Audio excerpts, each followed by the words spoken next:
Hello everyone.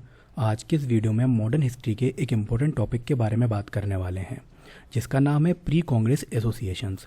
इसी के पहले का वीडियो हमने हमारे यूट्यूब चैनल पर अपलोड कर दिया है, आप वहां पे जाकर के देख सकते हैं। ये वीडियो उसी के बाद का वीडियो है, मतलब इसमें जो एसोसिएशंस के बारे में हम चर्चा करने वाले हैं ये सभी एसोसिएशंस उस वीडियो के बाद वाली हैं। ये जो वीडियो है ये आपके आने वाले सभी एग्ज़ाम्स के लिए आईएमपी होने वाला है। इस पर्टिकुलर वीडियो में हम जितनी भी एसोसिएशंस या सभा के बारे में बात करेंगे वो आपके आने वाले यूपीएससी के हर एग्ज़ाम के लिए आईएमपी हैं। और अगर मैं कहूँ तो इसमें से ज़्यादातर क्वेश्चंस आपकी यूपीएससी एग्ज़ाम्स में आ चुके हैं या हो सकता है कि आने वाले एग्ज़ाम में आपको देखने भी मिले। तो चलिए बिना टाइम वेस्ट किए हम हमारे वीडियो को शुरू करते हैं। तो देखिए, इसमें सबसे पहले द पूना सार्वजनिक सभा के बारे में हम बात करेंगे। तो जो पूना सार्वजनिक सभा है इसको 1870 में पुणे में महादेव गोविंद रानडे ने इसको बनाया हुआ था। महादेव गोविंद रानडे इसके फाउंडर थे, ये बात आपको याद रखना है। इस पे कई बार आपके यूपीएससी के एग्जाम में क्वेश्चन पूछा जा चुका है, चाहे वो सीएपीएफ का एग्जाम हो, चाहे वो आपके सीडीएस का एग्जाम हो या यूपीएससी आईएएस का एग्जाम हो। डिफरेंट एग्जाम में इस पर्टिकुलर सार्वजनिक सभा से, पूना सार्वजनिक सभा से क्वेश्चन आया हुआ है। तो महादेव गोविंद रानडे इसके फाउंडर हैं, आपको इनका नाम याद रखना है क्योंकि फाउंडर पे ज़्यादातर क्वेश्चंस आपको एग्जाम में देखने को मिलते हैं। इसके कुछ मेंबर्स भी थे, तो इनके मेंबर्स में बाल गंगाधर तिलक, गणेश वासुदेव जोशी, एस.एच. साठे और एस.एच. चिपलोनकर शामिल हैं। अब देखिए, यहाँ पे आपको सभी मेंबर्स के नाम याद नहीं रखने हैं। एक चीज़ आपको सबसे पहले तो फाउंडर का नाम याद रखना है जो कि काफ़ी ज़्यादा आईएमपी है। फाउंडर का नाम आईएमपी हो जाता है यूपीएससी पॉइंट ऑफ व्यू से। अगर आप लिख रहे हैं तो लिखने के हिसाब से भी आईएमपी हो जाता है, और अगर आप ऑब्जेक्टिव पेपर देने वाले हैं तो उसके हिसाब से भी ये चीज़ जरूरी हो जाती है कि कोई भी सभा हो उसके फाउंडर का आपको नाम याद रखना है। वीडियो में आगे जितनी भी सभा या एसोसिएशंस आएंगी उन सभी के जो फाउंडर्स हैं उन सभी के नाम आपको याद रखने हैं, ठीक है। मेंबर्स के नाम याद रखने की उतनी ज़रूरत नहीं है, लेकिन फाउंडर का नाम आप याद जरूर रखेंगे, ठीक है। मेंबर्स के बारे में आपको बता चुका हूँ। अब इसके जो फर्स्ट प्रेसिडेंट थे वो ना ही तो महादेव गोविंद रानडे थे और ना ही उनके मेंबर्स में से कोई एक था। अलग से जो व्यक्ति सामने आए हैं वो थे बावन राव श्रीनिवास पंत प्रतिनिधि। देखिए, आप इस पर्टिकुलर जो लीडर हैं इनका नाम आप याद कैसे रख सकते हैं। मान के चलिए फर्स्ट प्रेसिडेंट का नाम पूछ लिया आपसे, तो आप कंफ्यूज ना हो उसके लिए आप पंत प्रतिनिधि करके एक ट्रिक मैं बता देता हूं, उससे आप इनका नाम याद रखिए क्योंकि पंत प्रतिनिधि आपको यहाँ पर कहीं भी देखने को नहीं मिलेगा। तो पंत प्रतिनिधि इसके फर्स्ट प्रेसिडेंट थे। अब देखिए, 95 मेंबर्स सिलेक्ट किए गए थे, चूज़ किए गए थे 600 लोगों में से। अब देखिए, ये बात एग्जाम पॉइंट ऑफ व्यू से उतनी आईएमपी नहीं है, लेकिन कभी आप लिखते हैं तो एक फैक्ट के रूप में आप इसको याद रख सकते हैं, ठीक है। चलिए हम आगे चलते हैं। अब देखिए, इसके कुछ ऑब्जेक्टिव भी थे। ऑब्जेक्टिव के बारे में हम बात करते हैं। ये मीडिएटर के रूप में काम किया करते थे। किसके मीडिएटर के रूप में काम कर रहे हैं? ये गवर्नमेंट और लोगों के। तो जो गवर्नमेंट थी और लोगों के बीच में एक मीडिएटर के रूप में ये काम करते थे। देखिए, होता क्या था कि जो पब्लिक थी, जो लोकल लोग थे, जो पब्लिक थी, वो डायरेक्टली अपनी जो बात है वो गवर्नमेंट तक नहीं पहुंचा पाती थी। क्योंकि हम ये बात समझते हैं कि पहले के टाइम पे ब्रिटिशर्स का रूल था, हमारा देश ब्रिटिशर्स के कब्जे में था। तो जब जमींदार होते थे, जो जमींदार होते थे, आपने जमींदारों के बारे में सुना ही होगा, तो जमींदार जो होते थे वो भी अपनी बात डायरेक्टली ब्रिटिश गवर्नमेंट तक नहीं पहुंचा पाते थे क्योंकि उनको भी तरह तरह के उत्पीड़न से उनको गुजरना पड़ता था। तो लोकल लोगों की तो बात ही आप भूल जाइए, लोकल पब्लिक की तो आप बात ही भूल जाइए कि उनको कोई परेशानी हो रही होगी ब्रिटिशर्स की वजह से, तो वो अपनी बात को उन तक पहुंचा पाएंगे। तो यहाँ पर इस पर्टिकुलर प्रॉब्लम को पूना सार्वजनिक सभा ने सॉल्व किया। उन लोगों ने मीडिएटर के रूप में काम किया, गवर्नमेंट और पब्लिक के बीच में, इन दोनों के बीच में मीडिएटर के रूप में काम किया। ये करते क्या थे कि पब्लिक की जो भी प्रॉब्लम्स हुआ करती थी, मान के चलिए जो लोकल लोग हैं, जो पब्लिक है, उसकी कोई प्रॉब्लम है, वो डायरेक्टली तो ब्रिटिश गवर्नमेंट तक पहुंच नहीं सकते, तो उनकी प्रॉब्लम्स को ले करके ये ब्रिटिश गवर्नमेंट में जाते थे। चूंकि ये इंडियन रिप्रेजेंटेशन भी करते थे पार्लियामेंट के अंदर, तो इनके लिए एक ईजी हो जाता था कि भारत के लोगों की जो परेशानी है वो ब्रिटिश गवर्नमेंट तक पहुंचाना, ठीक है। इस वजह से ये मीडिएटर के रूप में काम करते थे गवर्नमेंट और लोगों के बीच में, ठीक है। उसके बाद इन्होंने एक प्लेटफॉर्म भी तैयार किया पॉलिटिकल कंसर्न के लिए, कि ऐसा प्लेटफॉर्म तैयार करना जहां पर पॉलिटिक्स से रिलेटेड, देश की आज़ादी से रिलेटेड, किस तरह से पॉलिटिक्स की मदद से हम देश को आज़ाद करवा सकते हैं, अपनी बात को ब्रिटिश गवर्नमेंट के सामने रख सकते हैं, उसके लिए एक प्लेटफॉर्म बनाना बेहद जरूरी था। तो इस पर्टिकुलर प्रॉब्लम को द पूना सार्वजनिक सभा ने सॉल्व करके उस टाइम पर सामने रखा। अब देखिए, पूना सार्वजनिक सभा के बनने के पहले ऐसा तो है नहीं है कि कोई एसोसिएशन बनी नहीं है, लेकिन पूना सार्वजनिक सभा के बनने के पीछे एक बहुत महत्वपूर्ण कारण रहा था। हुआ क्या था कि इसके बनने के पहले दो एसोसिएशंस बन के सामने आई थी, जिसमें पहली थी द डेक्कन एसोसिएशन, जिसको 1850 में देखा गया, जो कि बन के सामने आई, और उसके बाद द पूना एसोसिएशन बन के सामने आई थी 1867 में। ठीक है, आपको याद रखने की जरूरत नहीं है, ये जस्ट एक नॉलेज के लिए है कि द पूना सार्वजनिक सभा क्यों सामने आई। तो हुआ क्या था, द डेक्कन एसोसिएशन 1850 में माफ कीजिएगा 1850 में बन के सामने आई थी और द पूना एसोसिएशन 1867 में बन के आई थी। ये पब्लिक को उस तरह की सक्सेस नहीं दे पाए जितनी पब्लिक ने इनसे डिमांड की थी। तो ये जो दोनों एसोसिएशन थी कंप्लीटली फेलियर साबित हुई और पब्लिक का कहीं ना कहीं विश्वास उठने लगा। तो उसी वजह से इसी सब बीच में द पूना सार्वजनिक सभा इसी वजह से सामने आई कि पब्लिक के विश्वास को वापस लाया जाए और पब्लिक की जो प्रॉब्लम थे वो गवर्नमेंट के सामने रखी जाए, जो कि उनके पहले की एसोसिएशंस करने में असफल हुई थी। ठीक है, चलिए हम आगे चलते हैं इस वीडियो में। अब इसके बाद एक और इंपॉर्टेंट एसोसिएशन आपको देखने को मिलती है जिसका नाम है द बॉम्बे प्रेसिडेंसी एसोसिएशन। आपने इससे रिलेटेड क्वेश्चन आपके एग्जाम में देखा ही होगा, तो देखिए इंपॉर्टेंट चीज देख लेते हैं। 1885 में इसको बनाया गया था, IMP है, आप लोग याद रखिएगा। ठीक है, इनके फाउंडर को आपको याद रखना है। इनके फाउंडर्स में 3 लोग शामिल थे। फर्स्ट थे बदरुद्दीन तैयब जी, सेकंड थे फिरोज शाह मेहता और थर्ड थे केटी तेलंग। ठीक है, यहां पर देखिए बदरुद्दीन तैयब जी, फिरोज शाह मेहता और केटी तेलंग के बारे में कुछ मैं इंपॉर्टेंट चीजें आपको बता देता हूं जो कि आपके एग्जाम के अकॉर्डिंगली IMP रहेगा। तो बदरुद्दीन तैयब जी इंडियन नेशनल कांग्रेस के प्रेसिडेंट रहे हैं मद्रास सेशन के, जो कि 1887 में हुआ था। उसके बाद में ये फाउंडर भी रहे किस चीज़ के, अंजुमन इस्लाम के, जिसको 1876 में इन्होंने बनाया हुआ था। ठीक है, काफ़ी IMP चीज़ है, एग्जाम में देखने को मिलती है। अगर आप SSC का एग्जाम भी दे रहे हैं तो कहीं ना कहीं आपको प्रेसिडेंट के नाम तो देखने को मिल ही जाते हैं एग्जाम में। फिरोज शाह मेहता की हम बात करें तो फिरोज शाह मेहता भी प्रेसिडेंट रहे इंडियन नेशनल कांग्रेस के 1890 में, 1890 के अंदर, जो कि कलकत्ता के अंदर सेशन हुआ था। उसके बाद में बॉम्बे म्युनिसिपल कॉर्पोरेशन के ये फाउंडर रहे हैं, काफ़ी IMP चीज़ है, बॉम्बे म्युनिसिपल कॉर्पोरेशन के भी फाउंडर रहे हैं। उसके बाद में द बॉम्बे क्रॉनिकल करके एक मैगजीन होती थी जिसको 1910 में चलाया गया था। ये आपके एग्जाम में कई बार पूछा जा चुका है। इसके भी फाउंडर फिरोज शाह मेहता ही रहे हैं। काफ़ी IMP है, बिल्कुल याद रखिएगा। ठीक है, चलिए अब आगे चलते हैं। इसके बाद आती है द मद्रास नेटिव एसोसिएशन। क्या आता है द मद्रास नेटिव एसोसिएशन? इसको 1852 में गजुला लक्ष्मी नरसिंह चेट्टी ने इसको बनाया हुआ था। आपको सिर्फ इनका नाम याद रखना है क्योंकि इसके बारे में ज़्यादा इन्फॉर्मेशन मुझे मिल नहीं पाई, लेकिन जितना है इसका नाम आता है, कभी कभार इनका नाम आता है एग्जाम में डायरेक्टली पूछ लिया जाता है, तो उसके अकॉर्डिंग आप लोग याद रख लीजिएगा। वैसे ये उतना IMP नहीं है, तो आप बाकी एसोसिएशन पर ध्यान दे सकते हैं। इसके बाद में अगला आपको देखने को मिलता है द मद्रास महाजन सभा। ये काफ़ी IMP है आपके एग्जाम के लिए, काफ़ी इंपॉर्टेंट रोल प्ले करता है आपके एग्जाम में क्योंकि कई बार पूछा जा चुका है। 1884 में इसको बनाने में इसके फाउंडिंग जो मेंबर्स हैं वो 4 थे, जिसमें पहले थे वीर राघवाचारी, सेकंड थे आनंद चारुलू, थर्ड नंबर पे थे जी सुब्रमण्यम अय्यर और उसके बाद P राघना नायडू। ठीक है, अब जो P राघना नायडू जो थे इसके फर्स्ट प्रेसिडेंट भी रह चुके हैं। मैंने आपको बोला है कि फर्स्ट प्रेसिडेंट और फाउंडर आपको याद रखना है, ये काफ़ी आपके एग्जाम के पॉइंट ऑफ व्यू से IMP होते हैं। चलिए अब आगे इसी के बारे में कुछ इंपॉर्टेंट बातें और जानने की हम कोशिश करते हैं। देखिए कुछ इंपॉर्टेंट जो मूवमेंट्स थे उनमें इन्होंने पार्टिसिपेट किया है। उसमें सबसे इंपॉर्टेंट था सॉल्ट सत्याग्रह, जो कि 1930 में हुआ था, जिसको मद्रास में जो पॉपुलर किया था वो इन्होंने ही किया था। ठीक है, किसने किया हुआ था? वो किया हुआ था द मद्रास महाजन सभा ने।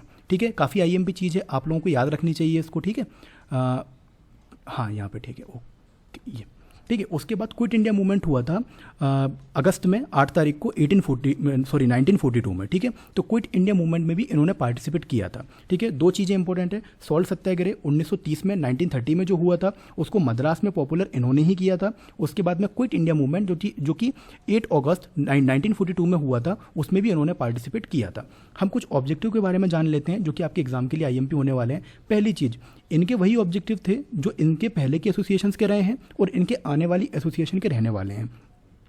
तो आप इतने सारे ऑब्जेक्टिव देख करके घबराइए मत, क्योंकि ऑब्जेक्टिव लगभग में सेम ही रहते हैं। कुछ परसेंटेज में चीज़ें बदलती हैं, बाकी लगभग में सारी चीज़ें सभी एसोसिएशन की सेम ही रहती हैं। जिसका सबसे बड़ी एग्जांपल मैं आपको बताता हूँ कि सभी एसोसिएशंस चाहती थी, जितनी भी बनी हैं वो सभी चाहती थी कहीं ना कहीं जो ब्रिटिश रूल है उस ब्रिटिश रूल से हमको आज़ादी मिले, इंडिया कहीं ना कहीं आज़ाद हो जाए ब्रिटिशर्स से। ठीक है, ये सभी लोग चाहते थे। उसके बाद में ये लोग बिलीव करते थे किस चीज़ में, सेल्फ गवर्नमेंट में बिलीव करते थे। जब आप आगे मॉडर्न हिस्ट्री को और पढ़ेंगे तो आपको पता चलेगा एग्जैक्टली कि सेल्फ गवर्नमेंट का जो सेल्फ गवर्नमेंट की हम बात जो कर रहे हैं यहाँ पे, वो आगे चल करके कितनी ज़्यादा पॉपुलर हुई, कितनी ज़्यादा लोगों के अंदर उस पर्टिकुलर चीज़ की भावनाएं आई और लोगों ने कितना ज़्यादा पॉलिटिकल एंगल पे पार्टिसिपेट किया भारत देश को आज़ाद करवाने के लिए, सेल्फ गवर्नमेंट के लिए। ठीक है, उसके बाद में ये लेजिस्लेटिव रिफॉर्म भी चाहते थे। ठीक है, ये चाहते थे कि एग्जीक्यूटिव और जुडिशरी के बीच में जो पावर है उसका सेपरेशन हो जाए। कहीं ना कहीं सेपरेशन करना चाहते थे ये पावर्स के बीच में, ठीक है। उसके बाद में इन्होंने कुछ कैंपिंग भी किए, जो कि पहले टैक्स काफ़ी हुआ करते थे। आप सभी लोग ये बात जानते हैं कि सॉल्ट टैक्स भी हुआ करता था, अबाकारी नाम का एक टैक्स हुआ करता था, वो भी हुआ करता था। तो ये लोग चाहते थे कि हम एक कैंपिंग करें जिसमें जो ब्रिटिश गवर्नमेंट जो गलत तरीके से हमसे टैक्स वसूल कर रही है उसके बारे में हमको कहीं ना कहीं बात करनी चाहिए, एक पब्लिक ओपिनियन को तैयार करना चाहिए। मिलिट्री स्पेंडिंग से क्या मतलब है कि पहले जो ब्रिटिश गवर्नमेंट जो लड़ाइयाँ लड़ती थी उसका कहीं ना कहीं खर्चा वो भारत से ही निकालते थे। मतलब भारत के ही लोगों पर जुल्म करके भारत से ही खर्चा निकालना था और भारत के ही खिलाफ लड़ाई उनको लड़नी थी। तो ये भी काफ़ी गलत तरीके से वो लोग चीज़ें कर रहे थे, जिसकी आवाज़ इन लोगों ने कहीं ना कहीं वहाँ पर उठाने की कोशिश भी की। चलिए आगे देखते हैं। उसके बाद जो आगे एक इंपॉर्टेंट एक और एसोसिएशन बनकर के सामने आई, उसका नाम यहाँ पर है द इंडियन एसोसिएशन, माफ़ कीजिएगा द इंडियन लीग। देखिए ये जो द इंडियन लीग है इसको प्री कांग्रेस एसोसिएशन भी कहा जाता है। प्री कांग्रेस एसोसिएशन कहने का मतलब क्या है यहाँ पर? कहने का मतलब यहाँ पर ये है कि कांग्रेस बनने के पहले कुछ एसोसिएशन या कुछ ऑर्गेनाइजेशन ऐसी थी जिन्होंने कांग्रेस के लिए एक प्लेटफॉर्म तैयार किया था, जिन्होंने कांग्रेस के लिए एक बेस तैयार किया था। और बाद में जाकर के ये जो 2 से 3 जो एसोसिएशन थी जिनके बारे में अभी हम बात करने वाले हैं, बाद में जाकर के कहीं ना कहीं कांग्रेस में मिल जाती हैं और कांग्रेस को और भी ज़्यादा ताकत देती हैं। आपको जितने भी लीडर देखने को मिलेंगे कहीं ना कहीं वो आगे जाकर के कांग्रेस के एक बड़े लीडर साबित होते हैं। कई तो जाकर के बाद में इंडियन नेशनल कांग्रेस के अध्यक्ष भी बने हुए हैं, ठीक है। तो उसी में सबसे इंपॉर्टेंट यहाँ पर देखने को आपको प्री कांग्रेस एसोसिएशन देखने को मिलती है जिसका नाम है द इंडियन लीग। इसको 1875 में कैलकाटा के अंदर बनाया गया था। और इसके फाउंडर कौन थे? मैंने आपको बोला कि आपको फाउंडर जो है वो बिल्कुल आपको याद रखने हैं, क्योंकि फाउंडर पे क्वेश्चन आपके एग्जाम में पूछा जाता है। और जब आप लिखते हैं कोई भी चीज़ तो फाउंडर जब आप लिखते हैं ना कि ये पर्टिकुलर एसोसिएशन या ये पर्टिकुलर सभा इन्होंने बनाई हुई है, जैसे कि एग्जाम्पल के तौर पर द इंडियन लीग है, तो इसके फाउंडर शशिर कुमार घोष हैं। 1875 में कैलकाटा के अंदर इन्होंने द इंडियन लीग को बनाया हुआ था। तो काफ़ी अट्रैक्टिव लगता है जब आप लिखते हैं तो, ठीक है। तो इसलिए फाउंडर आपको याद रखने हैं। कौन है फाउंडर इसके? शशिर कुमार घोष इसके फाउंडर है। शशिर कुमार घोष के बारे में 2 चीज़ें काफ़ी इंपॉर्टेंट है जो कि मैं आपको बताना चाहूँगा। पहला, अमृता बाजार पत्रिका, ये काफ़ी आईएमपी चीज़ है, ये आपकी एग्जाम में पूछी जा चुकी है, ठीक है। कोई भी एग्जाम हो, यूपीएससी का एग्जाम हो, स्टेट पीएससी का एग्जाम हो, अमृता बाजार पत्रिका पूछा जा चुका है। नीचे ऑप्शन रहता है शशिर कुमार घोष, आपको आज से याद रखना है। दूसरा, इन्होंने एक बुक लिखी हुई थी जिसका नाम है लॉर्ड गौरंगा और सेलिब्रेशन फॉर ऑल। ये एक बुक है, आप लोग याद रखिएगा, ये एक बुक है, ठीक है। ये बुक भी इन्होंने ही लिखी हुई थी। तो दोनों चीज़ें आपको याद रखनी है। पहली अमृता बाजार पत्रिका के बारे में जो कि फाउंडर थे शशिर कुमार घोष। सेकंड नंबर पे लॉर्ड गौरंगा और सेलिब्रेशन फॉर ऑल, ये एक बुक है जो कि शशिर कुमार घोष ने ही लिखी हुई है। अब यहाँ पे फाउंडर की तो बात हो गई। अब भैया मेंबर कौन कौन थे इसके अंदर? तो मेंबर्स में सबसे पहले आप यहाँ पे देखिए दुर्गा मोहन दास नागपाल, इसके मेंबर थे, ठीक है। दुर्गा मोहन दास थे। उसके बाद नाबा गोपाल मित्र और उसके बाद सुरेंद्रनाथ बनर्जी एंड आनंद मोहन बोस। अब देखो यहाँ पे दुर्गा मोहन दास एंड नाबा गोपाल मित्र, अगर ये दोनों अगर आपको याद नहीं भी रहते हैं, वैसे तो रहने चाहिए, लेकिन अगर नहीं भी रहते हैं तो ठीक है, कोई बात नहीं। लेकिन सुरेंद्रनाथ बनर्जी और आनंद मोहन बोस को आपको नहीं भूलना चाहिए। ये दोनों भी इसी पर्टिकुलर द इंडियन लीग के मेंबर्स थे, ठीक है। और इन्होंने आगे चल करके द इंडियन नेशनल एसोसिएशन नाम की एक संस्था बनाई जिसको 1876 में इन्होंने बनाया, ठीक है। किसने बनाया? सुरेंद्रनाथ बनर्जी एंड आनंद मोहन बोस, इन दोनों ने मिलकर 1876 में इंडियन नेशनल एसोसिएशन बनाई, ठीक है। आपके एग्जाम में क्वेश्चन पूछा जा चुका है और ये भी एक प्री कांग्रेस एसोसिएशन है। चलिए आगे चलते हैं। देखिए अब अगला, जैसे कि मैंने आपको बताया कि इन लोगों ने इस पर्टिकुलर एसोसिएशन को बनाया हुआ था, ठीक है। क्या नाम है इसका? The Indian national association. The Indian national association को 1876 में कैलकाटा के अंदर सुरेंद्रनाथ बनर्जी एंड आनंद मोहन बोस, इन दोनों ने मिलकर के बनाया हुआ था, ठीक है। अब ये जो द इंडियन नेशनल एसोसिएशन है इसको डिफरेंट नामों से भी जाना जा सकता है। तो आपके एग्जाम में अगर इनमें से कोई भी नाम आ जाए तो आप कंफ्यूज मत होइएगा। ये बात पर्टिकुलर एक ही एसोसिएशन की कर रहे हैं, लेकिन नाम अलग अलग है, जगह के हिसाब से नाम चेंज हो गए इनके। जैसे कि इसका पहला नाम है the Indian association of Calcutta. Calcutta नाम क्यों? बिकॉज तो बनाए वहीं पे था, कोलकाता के अंदर, प्रेजेंट में कोलकाता है तो बनाया ही वहीं गया था। उसके बाद में अगला नाम है इसका द इंडियन नेशनल एसोसिएशन, जिसके नाम से तो हम पढ़ ही रहे हैं अभी, ठीक है। एक और नाम है द इंडियन एसोसिएशन। अगर द इंडियन एसोसिएशन भी आ जाता है तो आपको कंफ्यूज नहीं होना है, सेम ही एसोसिएशन है, उसी के बारे में आपसे क्वेश्चन पूछा जा रहा है, ठीक है। अब इसके बाद में मैंने जैसा कि आपको बताया कि most important pre Congress association है।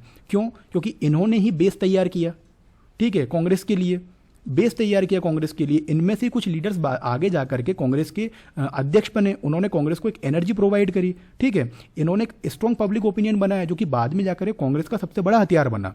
पब्लिक ओपिनियन कांग्रेस का सबसे बड़ा हथियार था क्योंकि पब्लिक का उनके साथ था, ठीक है, आप सभी लोग ये बात तो जानते ही है ना कि अगर पब्लिक का हमको साथ नहीं मिले तो आपका कोई भी जो मूवमेंट है वो सफल नहीं होता है। तो जो स्ट्रॉन्ग पब्लिक ओपिनियन था उसको बनाने का काम, कांग्रेस को एक स्ट्रॉन्ग पब्लिक ओपिनियन देने का काम द इंडियन नेशनल एसोसिएशन ने किया था। और उसी के दो महान लीडर थे, सुरेंद्र नाथ बनर्जी और आनंद मोहन बोस। इन लोगों ने काफ़ी मेहनत करके एक पब्लिक ओपिनियन इकट्ठा किया था, एक कॉमन पॉलिटिकल प्रोग्राम को ये बनाने में सफल हो गए थे, जो कि उस टाइम पर काफ़ी ज़्यादा मुश्किल था।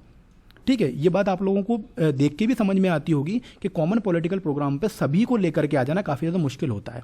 एक नेशनलिज्म की भावना लोगों के अंदर भर देना उस टाइम पर जब लोगों का काफ़ी ज़्यादा उत्पीड़न हो रहा था, लोगों के पास इतनी शक्ति नहीं थी कि वो अपने लिए खड़े हो सकें, उनको देश के लिए खड़ा करना अपने आप में बहुत बड़ी बात थी। तो इसीलिए इनको प्री कांग्रेस एसोसिएशन कहा जाता है, इसीलिए इनको एक एनर्जी कहा जाता है जो कि बाद में जाकर के कांग्रेस के अंदर मिल जाती है और एक कांग्रेस को बहुत बड़ी एनर्जी प्रोवाइड ये करते हैं।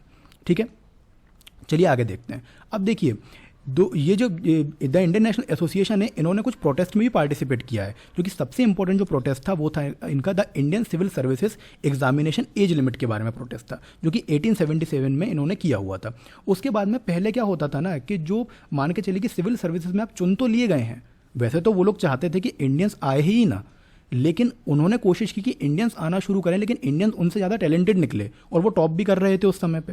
तो उन्होंने ये पहले ये होता था कि जो हायर पोस्ट हुआ करती थी एडमिनिस्ट्रेटिव डिपार्टमेंट की, उसमें इंडियंस को नहीं रखा जाता था। ठीक है, भारतीयों को बिल्कुल नहीं रखा जाता था, क्योंकि वो जानते थे कि अगर भारतीय पोस्ट पर आ गए तो उनके अगेंस्ट में जो भी हम गलत चीज़ें कर रहे हैं, जो भी हम उनके अगेंस्ट में जो उन पर अत्याचार कर रहे हैं, उसके लिए वो अपनी आवाज़ को उठाएंगे कहीं ना कहीं। इसीलिए वो भारतीयों को हायर पोस्ट पर नहीं रखते थे एडमिनिस्ट्रेटिव डिपार्टमेंट की। ठीक है, इसीलिए इन्होंने ये बोला कि इंडियनाइजेशन किया जाए हायर एडमिनिस्ट्रेटिव पोस्ट के लिए, मतलब भारतीयों को भी सिविल सर्विस में ऊंचे पदों पर बिठाया जाए, ताकि वो भी अपने राइट्स को जान सकें, ताकि वो भी अपने लोगों के लिए काम कर सकें, एक लीगल लेवल पे अपने लोगों के लिए काम कर सकें, एक लॉ बना करके अपने लोगों के लिए काम कर सकें। ठीक है, उसके बाद वर्नाकुलर प्रेस एक्ट जो कि काफ़ी फेमस रहा है, इसको लेकर के भी उन्होंने प्रोटेस्ट किया। उसके बाद में इसकी सबसे इंटरेस्टिंग बात ये थी कि इनकी मेंबरशिप फीस जो थी काफ़ी लो थी, काफ़ी कम रखी थी, ताकि जो लोकल लोग जो हैं, मैंने आपको बताया ना कि पब्लिक ओपिनियन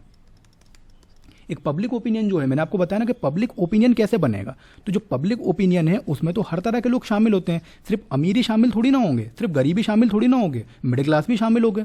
ठीक है ना, तो उन्होंने फीस को कुछ इस तरह से डिज़ाइन किया जिसमें हर वर्ग का व्यक्ति उनकी मेंबरशिप को ले सके और अपना जो समर्थन है वो पर्टिकुलर एसोसिएशन को दे सके, ताकि देश को जल्दी से जल्दी एक पॉलिटिकल स्ट्रॉन्ग ओपिनियन मिले और देश को आज़ादी मिले।